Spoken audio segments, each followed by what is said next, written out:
हम आइसोनियोसेक्टेराइड के बारे में बात कर रहे थे। आइसोनियोसेक्टेराइड कैसे आइडेंटिफाई करते हैं वो हम एक देख लेंगे एक वीडियो में। यहाँ पे एक पॉइंट लिखा है कि जैसे C4H8 होता है, C4H8 हमारा एक अल्कीन भी होता है, और अगर आप साइक्लोब्यूटेन भी बना देंगे तो वो भी हमारा C4H8 ही होता है। तो ये दोनों एक दूसरे के आइसोमर है, इन दोनों को बोलते हैं रिंग चेन आइसोमेरिज्म। साइक्लोब्यूटेन और ब्यूटेन आइसोमर्स नहीं है क्योंकि उनका मॉलिक्यूलर फॉर्मूला ही सेम नहीं है।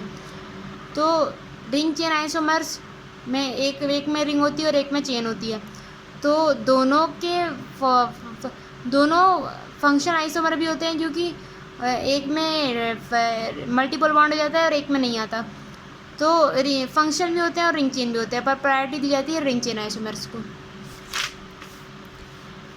हेटेरोलाइटिक क्लीवेज में बात करें तो हेटेरोलाइटिक क्लीवेज में जो कार्बोकेटायन बनता है वो ट्राइगोनल प्लेनर होता है, और फिर एक में दूसरे इसमें बनता है कि जैसे मान लीजिए एक क्या कर रहा था, पिछले इसमें देखा हमने कार्बोकेटायन बनना था तो जो ग्रुप था वो इलेक्ट्रॉन पेयर को खींच रहा था। यहाँ पे क्या होगा, कार्बन इलेक्ट्रॉन पेयर को खींच लेगा।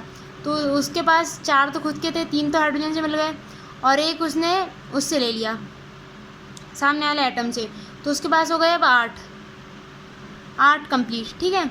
और यहाँ पे जो है एटम है उसके पास एक इलेक्ट्रॉन कम पड़ गया। तो कार्बन इस जनरली sp3 हाइब्रिडाइज, इसका ऑक्टेट कंप्लीट होता है, कार्बोकेटायन का नहीं होता, कार्बो एनायन का होता है।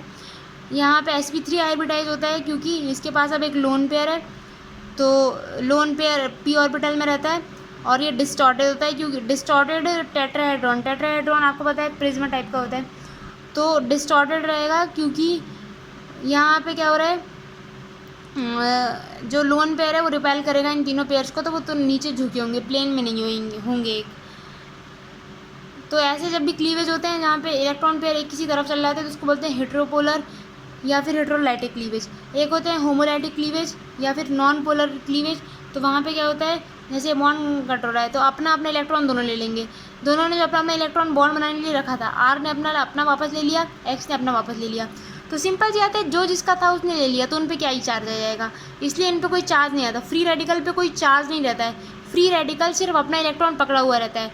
पर क्योंकि उसका ऑक्टेट कंप्लीट नहीं है तो वो चाहेगा तो कि उसको वो इलेक्ट्रॉन दे दे, तो रिएक्ट तो करना चाहता है, वो रिएक्टिव होता है, पर वो कोई चार्ज कैरी नहीं किया होता। और इसका भी काम सेम होता है।